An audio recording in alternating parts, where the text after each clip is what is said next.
Salam alaikum, bonjour à toutes et à tous, bienvenue dans cette deuxième partie pour la présentation de l'hébergeur O2Switch et du CMS WordPress.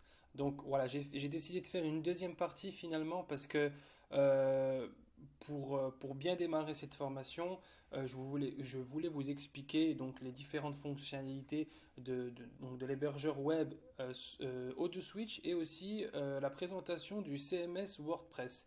Et après cette présentation, là, on rentrera vraiment dans le vif du sujet.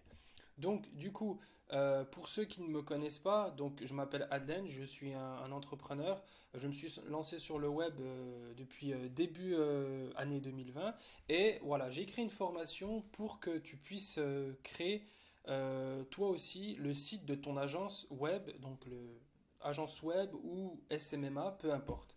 Donc voilà pour la petite présentation. Et si tu veux avoir des informations concernant l'entrepreneuriat et avoir des astuces sur tout ce qui est création de site internet, tunnel de vente ou peu importe, je t'invite à t'abonner et à activer la cloche des notifications.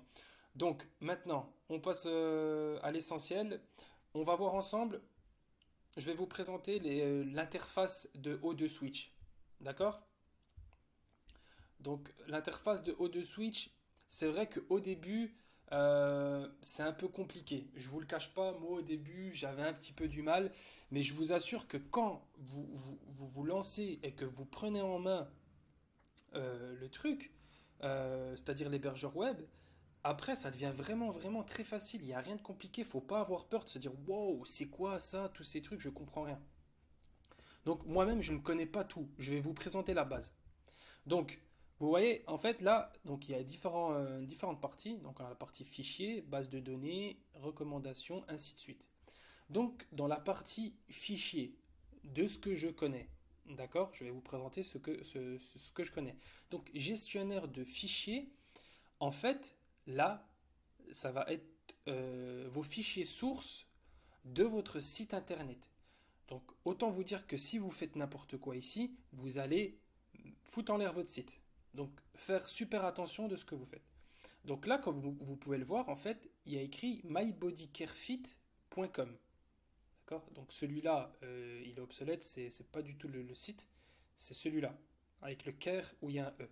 Donc si on clique dessus, on peut voir différents dossiers.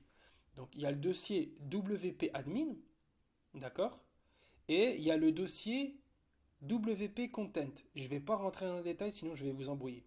WP Content, c'est là où va être stocké le thème de votre site. D'accord. Donc le thème de votre site, il va être ici.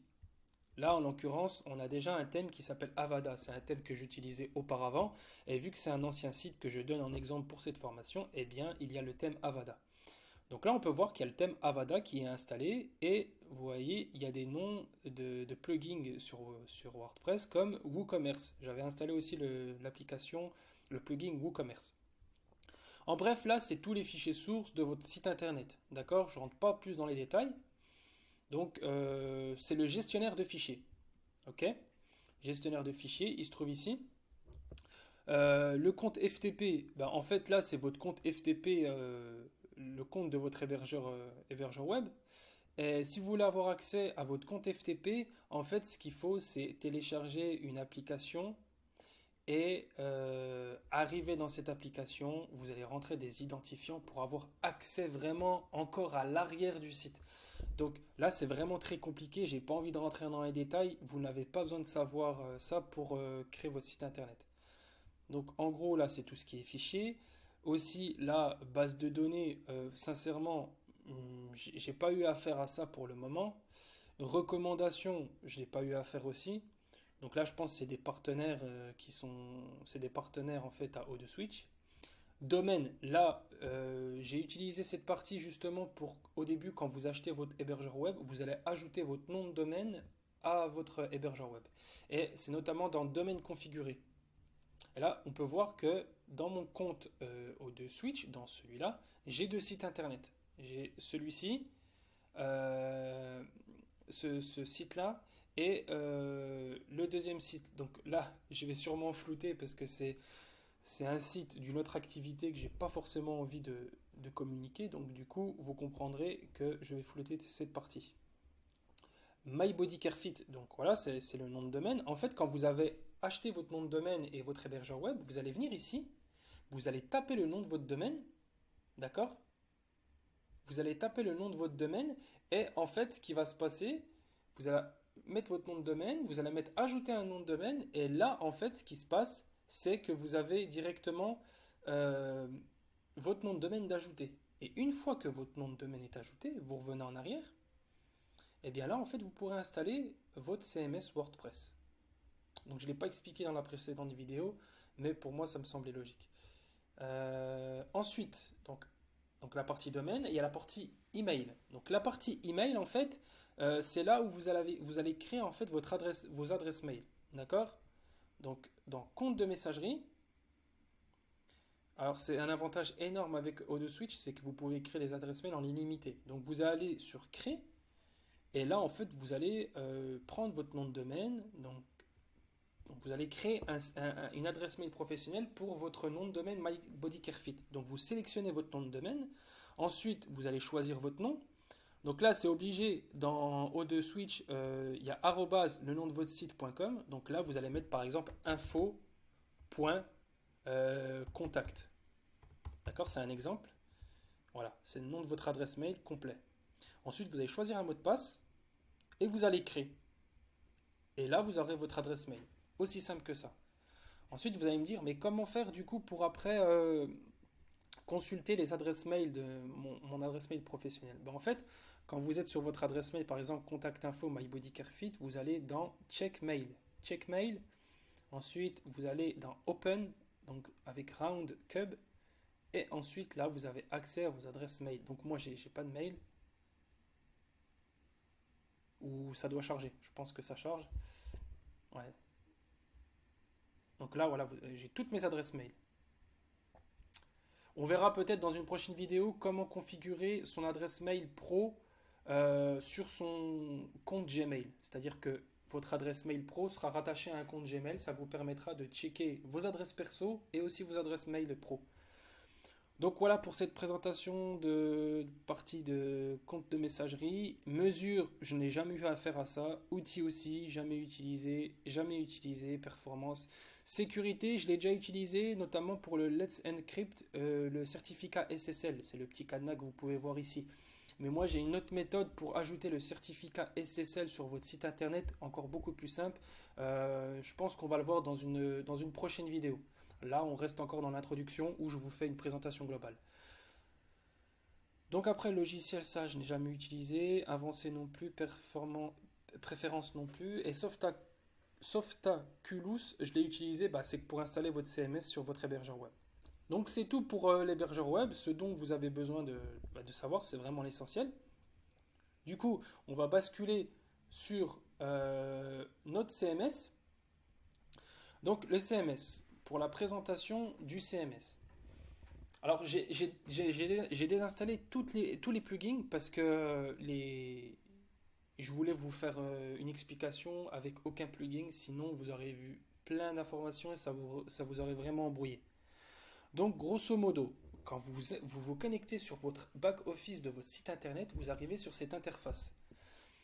Sur cette interface, vous avez besoin de savoir quoi.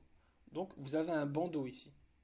Donc le bandeau ici, il y a le petit avatar. Donc je suis censé mettre une photo, mais c'est pas obligé. Donc là il y a la partie modifier mon profil. Donc c'est les informations basiques.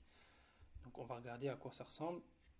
Donc c'est pour changer les couleurs de votre site. Si vous avez envie de donner une nouvelle interface plutôt sympa. Bref, moi je le laisse en défaut parce que c'est inutile. Ensuite, MyBody. Alors ça, c'est quand vous arrivez sur l'interface. Et là, vous pouvez vous déconnecter. Et vous arrivez sur la partie connexion avec utilisateur et mot de passe.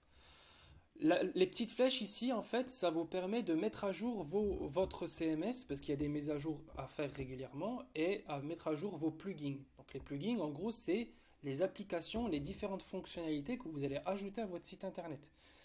Je donne toujours l'exemple d'un téléphone. Si vous voulez par exemple avoir le GPS sur votre téléphone, vous allez télécharger une application qui vous permet d'avoir le GPS sur votre téléphone. Eh bien, pour WordPress, c'est pareil. WordPress, en fait, vous avez les extensions qui sont ici. Et en fait, les extensions vous permettent d'ajouter des applications, des fonctionnalités sur votre site internet. Petite parenthèse. Donc du coup, vous faites les mises à jour ici. Ici, c'est les commentaires que vous pouvez avoir sur votre site internet, notamment si vous avez un blog. Créer. Là, en fait, vous pouvez directement sur cet onglet créer des articles de blog. Donc, on va dire c'est un petit raccourci. Vous pouvez créer, accéder aux fichiers des médias, créer des pages et accéder au compte. Et ça, en fait, c'est le builder que j'utilisais auparavant, mais on ne va pas l'utiliser. Donc, tableau de bord, donc accueil, tout simplement. Voilà, là, on est dans l'accueil. Mise à jour, bah, c'est pareil que là, en fait, hein, c'est exactement pareil. Avada, c'est le nom du thème que j'utilisais avant. Article, donc article, en fait, ici, vous allez avoir accès à votre blog, en fait, de votre site WordPress, si vous avez un blog.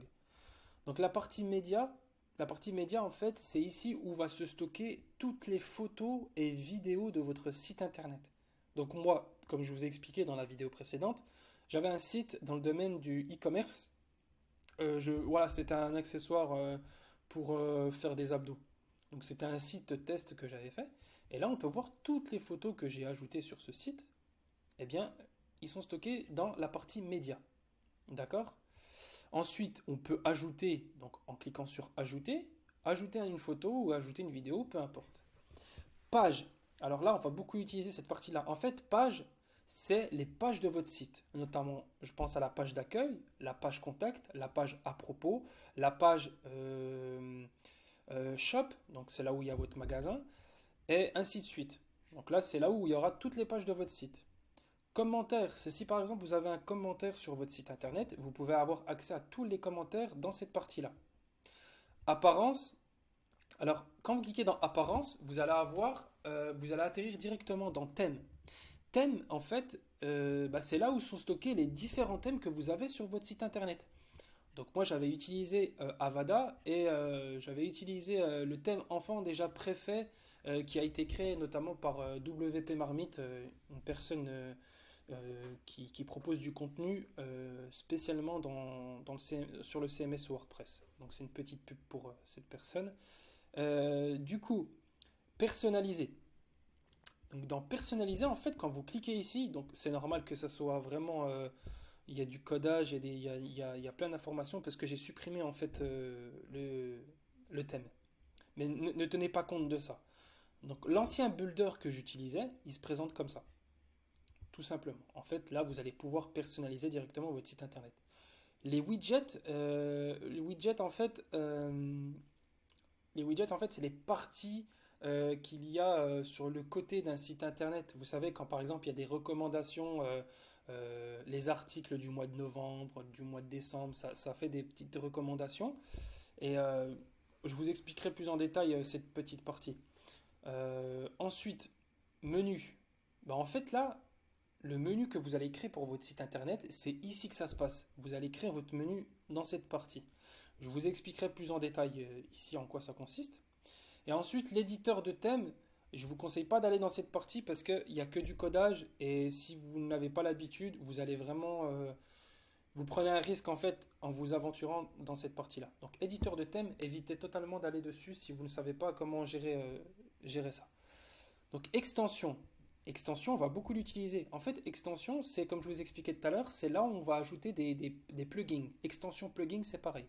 Imaginons qu'on veut créer un site e-commerce, eh bien on va télécharger naturellement le plugin le plus connu qui est WooCommerce.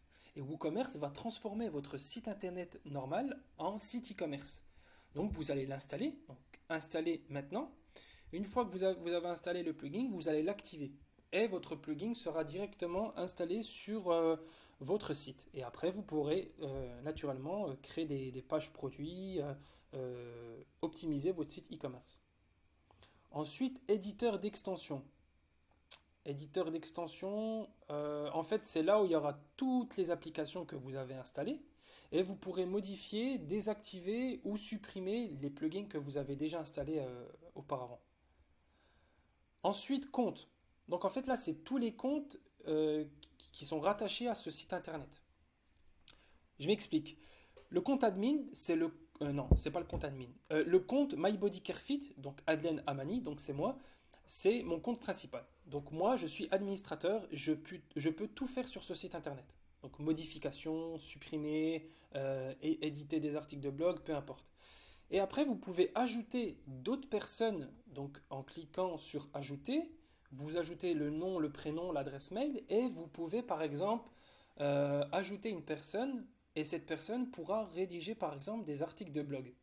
Et ça vous permet en fait de déléguer certaines tâches. Par exemple, si vous voulez avoir des articles de blog rédigés sur votre site, eh bien en fait vous allez créer un compte et votre freelance va avoir accès à ce compte, mais il aura accès seulement à certaines parties du site. Il n'aura pas accès au site dans sa globalité. Il faut bien le comprendre. Et ça, c'est super parce qu'en fait, vous pouvez déléguer des tâches qui prennent du temps et qui vous prennent beaucoup de temps. Donc, du coup, il faut déléguer cette partie-là. Donc, c'est super intéressant en fait d'utiliser cette fonctionnalité, notamment si vous voulez déléguer certaines tâches sur votre site internet. Donc voilà, là en fait c'est la création de compte, gestion des différents comptes. Donc vous pouvez ajouter et du coup dans compte, là vous pouvez avoir accès aussi aux différentes couleurs du site internet. Dans outils, je ne l'ai jamais utilisé, sincèrement j'ai jamais utilisé outils. Alors peut-être qu'il y a des choses importantes, mais sincèrement pour gérer votre site internet, vous n'avez pas besoin puisque moi-même je n'en ai jamais eu besoin. Réglage. Alors, réglage, c'est important parce qu'il y a certaines informations, notamment les informations de votre site internet. Donc, dans réglage, vous allez dans général et là, vous choisissez le titre de votre site internet. C'est ce qui va apparaître quand les gens vont visiter votre site. Le titre, le slogan, l'URL. Donc, l'URL, normalement, il sera déjà inscrit, donc il n'y aura pas besoin. L'adresse de messagerie. Donc, si vous voulez changer l'adresse de messagerie de votre site WordPress, vous le changerez ici.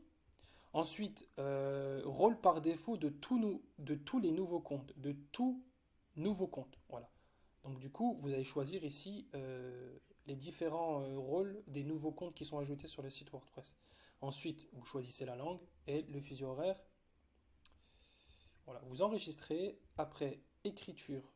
Alors, écriture, catégorie par défaut des articles. Alors en fait, par défaut, c'est pas catégorisé, mais après vous pouvez avoir différentes catégories si vous allez créer un article de blog. Mais bon, pour le moment, c'est pas important de parler de ça parce que on n'en a pas besoin. La page d'accueil. Alors en fait, ici, quand vous allez créer vos différentes pages, si vous avez créé une page d'accueil, eh bien c'est dans cette partie que vous allez choisir la page que vous voulez en page d'accueil pour votre site internet. Donc là, c'est très important parce que par défaut, WordPress met en page d'accueil votre blog. Parce qu'à la base, WordPress, c'est pour du blog en fait.